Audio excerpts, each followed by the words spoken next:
சார்பு இருக்கும்போது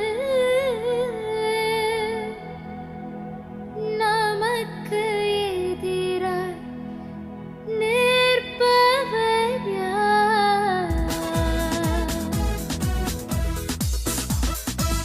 கர்த்தர் மேல் பாரத்தை வைத்து விடு, கலங்கி தவிக்காதே.